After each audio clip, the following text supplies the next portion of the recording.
So yun po mga ka-journey, isang mapagpalang hapon na, dahil alauna na po mga ka-journey. Isang mapagpalang hapon sa ating lahat. Ayan mga ka-journey, ay grabe no. Nakakapang buntong hininga. Mainit kasi. Grabe init, oh. Sobrang init. Tapos pagdating mamayang hapon, biglang uulan na naman to. Ayan si Ate Mings, naglalaba pa si Ate Mings mga ka-journey. So yun nga po no. Wait lang, yung camera natin mukhang madumi ha. Yun. So yun nga po mga ka-journey, nagpapasalamat kaming muli doon sa ating na-vlog na si Duna, ano po mga ka-journey. Dahil salamat doon sa mga naka-appreciate doon sa istorya ni Duna at saka ni, anong pangalan nga yung lalaki, ma? Charlie. Si Charlie, ano po. Andun kasi si Ate Mings, maabutan ako lang, naglalaba. Andun si Pau Pau, naligo din. So yun si Charlie ay yun nga, bedridden, ano po mga ka-journey. At nagpapasalamat kami ng napakarami sa panig naming Kuya Noy and Mings journey, ano po. Dahil naantig po kayo doon sa istorya nila, no? Sadyang nakakapanlumo din kung isipin mo. Dahil isang di pamilya nga po ay hindi na makapaghanap buhay, ano po. Bagaman yun nga ang katotohanan magkakaiba lang kami, no? Magkakaiba lang kasi kami ng istorya ng buhay mga journey. Pero ako kahit sa papaano ay nakakapaghanap buhay pa tayo sa magitan ng pagbablog na ito. Samantala yun talagang wala nang, ewan ko no, ayaw ko rin magsalita ng tapos. Sana may awa ang Panginoon Diyos na gumaling pa si Kuya at makapagtrabahong muli para mapangunahan no yung paghahanap buhay, dahil si Duna lang talaga mag-isa na kumakayod. Kung tutuusin talaga mga ka-journey, hindi talaga nasasapat sa kanyang pangangailangan sa araw-araw, dahil nag-uupa pa po siya ng bahay sa halagang 300 plus na kinikita niya sa araw-araw. Parang isipin mo na lang paano niya mapagkasya din yun. Sabi nga niya sa sarili niya nung mga nakaraan vlog natin ay hindi nga raw niya alam kung paano daw sila nakakatawid. Sa tulong ng Panginoon Diyos na rin nakakatawid sila ng ganun. Dahil yung bata hindi naman pa makapagtrabaho po yun. Kasi grade 1 pa lang, mag-aaral pa nga lang Kumbaga dagdag yan ang isa pinakamalaking problema niya ngayon, dahil dagdag gastusin na naman sa kanila. Dahil mag-aral na yung bata. Nagpasalamat na nga lang tayo sa Panginoong Diyos, dahil yun yung gamit ng bata ay sinagot ng ating buting sponsor na si Tita ng Norway. At sa iba pa, no po, tulad ng mga nakaraan, tulad kahapon na may nagpaabot muli, no, mga ka-journey sa kanila. Napakalaking tulong po yun talaga sa kanila. Lalo na po sa kay Duna nga siyang pangunahing nag-iisip kung ano yung mga kailangang panggastos doon sa loob ng bahay sa kanilang pamilya. Tulad yan, baon-baon pa sa bata nga nag-aaral. Ang hirap nga naman talaga, no? So yun po mga ka-journey, ngayon po ay babalik tayo doon sa kanila, ano?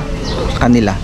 Muli magpaabot tayo ng munting tulong, no, na nagmumula sa atin pong buting sponsor muli, no po mga ka-journey. So yun po mga ka-journey, pupuntahan natin sila dahil mayroong ipinaabot na biyaya para sa kanila. So abangan nyo po yun mga ka-journey, yung aming pong vlog ngayon doon, ano po. So ayan po mga ka-journey, pakisamahan nyo po kami. Siguro ang isasama ko ngayon si Dindin na lang, no. Nandyan kasi may kausap pa kasi si Dindin, di po ba disturbo din, kausap pa, no. So maya pagkatapos ni Dindin ay pupunta na agad tayo doon sa kilay ni Duna para ipaabot natin itong biyaya na ito, no po mga ka-journey. Alright, so yun po, abangan po natin yan mga ka-journey. Matutuwa na naman si Duna nito mga ka-journey. Napakalaking tulong sa kanya ito, right. So yan po mga ka-journey, dito na sundo na natin si Kia, ano? Sundo na natin si Kia. Ito si Kia, oh. Ano po mga ka-journey? Yan. Alas 3:42 ng hapon mga ka-journey. Yun, kasama namin si Dindin. So tatlo kami. Dinaan na namin dito ngayon yung yun nga. Meron tayong muling paabot mga ka-journey. Biyaya kay Donna, ano po. Sakto naman si Donna ay gising na, no? Siguro hindi na rin nakatulog siguro yan. Bagay hapon na, mag alas 4 na eh. So yan, nandyan siya sa loob ng bahay nila. So yun, puntahan ko muna, dito lang kayo. I-ano ko na lang, no? Then pakisuyo ko na lang sa'yo mamaya pagka ano, tatawagin na lang kita, ha? Kaya mo naman siguro buhatin yan, no? Sige, pupunta na ako. Natin kung bibisitahin natin muli mga ka-journey si Donna. Sakit maglakad, sakit yung pigi ko. Tao po.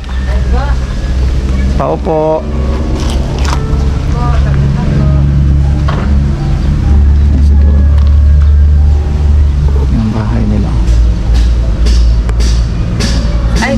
Ay, magandang hapon po. Ay, nakapasyal muli ako.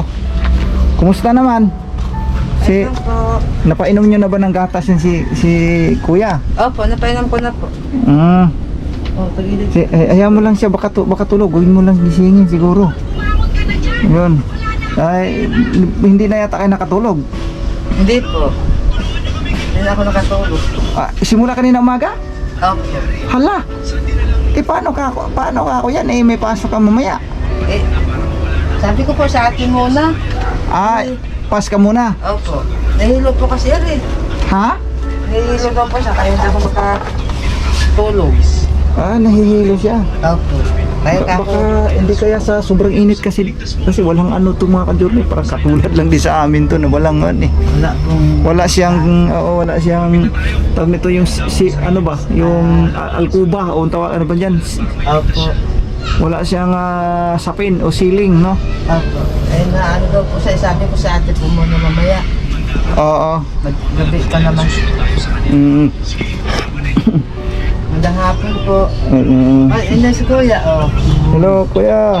Charlie, tama? Opo. Musta? Nakainom ka na ba ng gatas, Kuya? Nakainom ka na ng gatas? Napainom niyo ba ng gatas to? Opo. Tutukan niyo siya sa gatas, ate, para ano? Napainom ko na po. Musta, Kuya? Ano, okay naman? Inom ka gatas? Kainom na gatas? Nakainom na po kayo?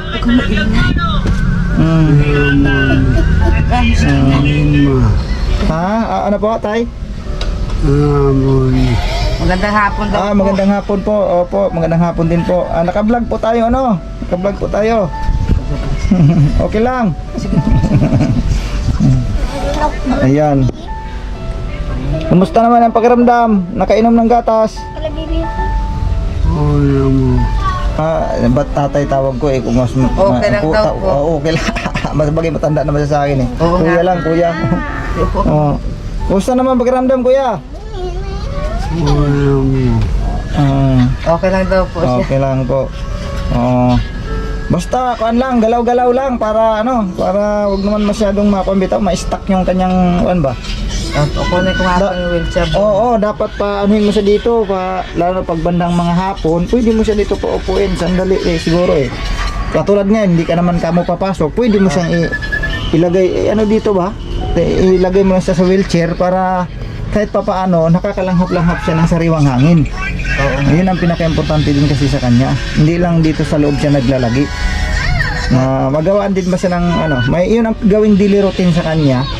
Sana, kaya lang kasi bumapasok ka kasi, di ba? Pwede rin pagka mga before ka pumasok siguro, kahit mga kahit mga 30 minutes, makakalanghap lang siya ng sariwang hangin sa labas. Yun ang pinaka-importante. Basta wag lang mag-ulan, wag lang ulan. So yun po doon muli ay nandito ako, mga ka-journey, nandito tayo. Dahil sa hindi natin inaasahan mga ka-journey ay muli may nagpaabot sa kanila ng biyaya, ano po mga ka-journey, no? At salamat ng napakarami sa mga sponsors talaga natin na hindi sila nagsasawa po na ano no na makapag-share, ano po, sa madalit sabi. So yun po mga ka-journey, in-off ko muna yung camera kasi maingay yung cellphone ng bata. Nadi-distract tayo. Doon na muna natin siya sa labas pinaglaro. So yun po mga ka-journey, salamat doon sa mga sponsors na nag-share, no? Nag-share ng blessings po sa atin pong ito, ang kasama ni Ate Mengs na si Duna, ano po.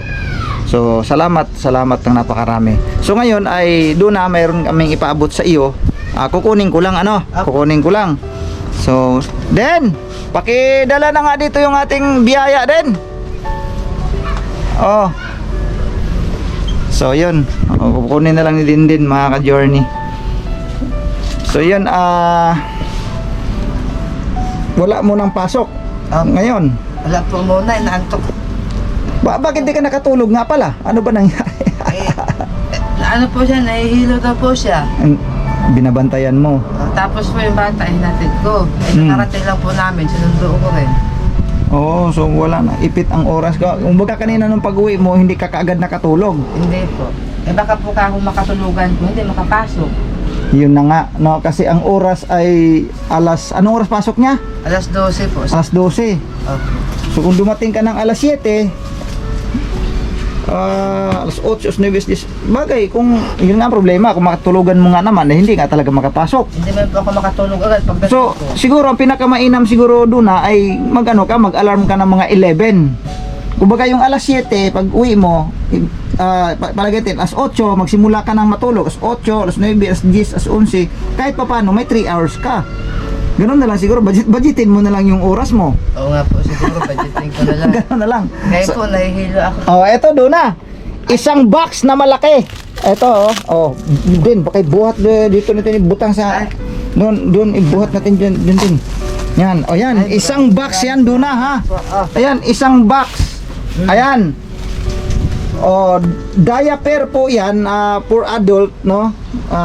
Kuan yan siya, yung parang tip type para hindi ka mahirapan mag-ano sa kanya, ano mo na siya suot, madali lang isuot sa kanya kasi tip type siya, kasi pag kayong di pantalon baka mahirapan ka kaya ang ginawa na lang, ginawang tip type na lang, bali sa isang box na yan, no, limang packs ang laman po niyan. Ang isang packs ay 20 pieces mga ka-journey, 20 pieces ang isang pack. So ibig sabihin 100 pieces po yan na adult diaper. Doon na. So ngayon, sa pagkakataong yan, napakalaking tulong yan sa iyo dahil malilis ngayon yung iyong gawain, lalong-lalo na sa paglalaba. Hindi ba? Alam mo na siguro kung anong ibig kong sabihin. Di ba? Kasi siyempre kung wala nga naman ito, diaper, ay alam na ang mangyayari. So ibig sabihin dadami ang iyong labahin. So dito malilis ang iyong labahin kasi kahit papaano ay sa iyo na nga, sabihin natin yung tinatawag na pag nakaihi, no, pasintabi doon sa mga kumakain, makadumi. So dito ay nasasalo na. So ibig sabihin nalilis yung kanyang trabaho. Hindi ka mukha dati na talagang tambak ang kanyang labahin kasi pag-uwi ganyan nga, may ganun na senaryo, po. So yun, nakakatulong ng malaki yan sa iyo doon na medyo matagal-tagal na rin sigurong maubos yan. Tagal-tagal na rin, no? Ngayon, ang nagpaabot niyan ay walang iba, pasalamatan natin si Ma'am J ng USA. Kahapon, si Ma'am J ng Middle East ang nagbigay sa iyo. Ngayon naman, pasalamatan natin si Ma'am J ng USA. Pasalamatan po natin doon. Maraming salamat po, Ma'am J ng USA. Ma'am J ng USA po sa bigay ng Pampers. Malaking tulong po sa amin. Diaper. Ay, diaper po. Diaper cares. Cares po yan, hindi Pampers. Oo. Malaking tulong po sa akin. Sinihirap po ako maglaba. Minsan may ihi. Pasintabi po sa kumakain. Pasensya na po. Hirap po talaga. Maraming salamat po. Sana po hindi kayo magsawang tumulong sa amin. Thank you very much po. Sana po, hindi ko po mailiwanag kasi hindi ko po maano magsalita. Magsalita ako. Marunong. Ay. Naman mo. Oo. Maraming salamat. Opo, tay, walang anuman po. Pasalamatan natin si Ma'am J ng USA, no?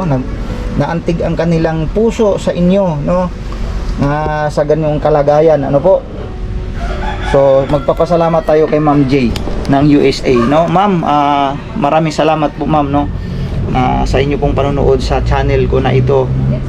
Ay, yun, hindi po kayo nagdalawang isip na kami ay matawagan, makausap, para yun nga, magpaabot kayo ng munting tulong dito sa mag-asawa na si Duna at saka si Charlie. Ano po, na yun nga, kasama ni Ate Meng sa trabaho. Ano po, na hindi nga namin alam nung una na ganito palang kondisyon, no? Ganito palang kalagayan. Ano po, salamat po, ma'am, ha, maraming salamat talaga, no? So napakalaking tulong po sa kanila yun, lalong lalo na kay Duna, na hindi na siya masyadong mahirapan sa paglalaba, no? Kumbaga ibig sabihin na kahit papaano pansamantalang nabawas-bawasan ang kanyang gagawin, no? Kasi hindi rin biro kasi yung paglalaba lang, nako, matakaw sa sabon, no? Sa madaling sabi, matakaw sa sabon, Duna. Sa sabon. Saka ako din po kasi hirap din magano, nag-iigib pa ako. Oh, iniigib nyo pa ng tubig. Iniigib ko pa po doon. Pagka ilagay ko po dyan. Minsan pagod na rin po ako laba, kaya dami po labahan ko. So yun, nakakatulong talaga ng malaki sa kanila ito. Malaking tulong po talaga. Maraming salamat. Kay Ma'am J ng USA. Ma'am J po ng USA. Thank you very much po, ma'am. Ayan. Malaking tulong po. So yun lang po mga ka-journey, yun lang po sadya natin, ano, at yun, naipaabot na natin. Ma'am, nandito na po sa kanila yung request nyo po, no? Na dumating na. Kasi in-order pa po kasi natin yan, mga ka-journey. So yun, dumating na. So salamat ng napakarami. So mga ka-journey, thank you very much po sa inyo pong panonood at suporta sa YouTube channel na ito, Kuya Noy and Meng's Journey. Sana hindi po kayo magsasawa, ano po, at sana marami pa tayong maabutan ng munting tulong din sa channel na ito. Bagaman ang totoo hindi pa naman tayo, ang totoo hindi po, wala pa tayong kapasidad kung tutuusin, pero walang masama po kahit sa kaunting bagay makapag-abot tayo sa mga katulad ng ganito, ano po. So hanggang dito na lang mga ka-journey, at kami ay gagayak na rin kasi para makapagpahinga na rin yan si Kia, galing pa sa school. So Duna, maraming salamat, ha. Thank you. Ito na. Yan Maraming salamat po. Thank you very much po. Okay. Sana po, hindi kayo magsama. Okay. Salamat. Thank you po. So dito na ako. Okay. So, opo. So yun po mga ka-journey, naipaabot na natin yung yung pinagkaloob ng ating pong butihing sponsor, no? Na walang iba si Ma'am J ng USA. So yun, uwi na tayo para makapagpahinga na rin tong aking bulinggit, yung aking bibi, bibi Kia. So yan na. So yun po mga ka-journey, babalikan po namin kayo, no? Magmamaniho na tayo pa uwi. Alright. Captain nyo daw. Si Captain nyo daw yan, te. Ganda na, te. You are my everything.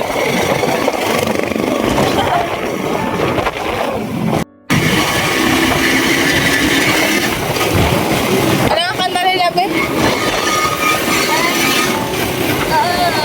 Meron pa yun. Kanta nila, Captain nyo.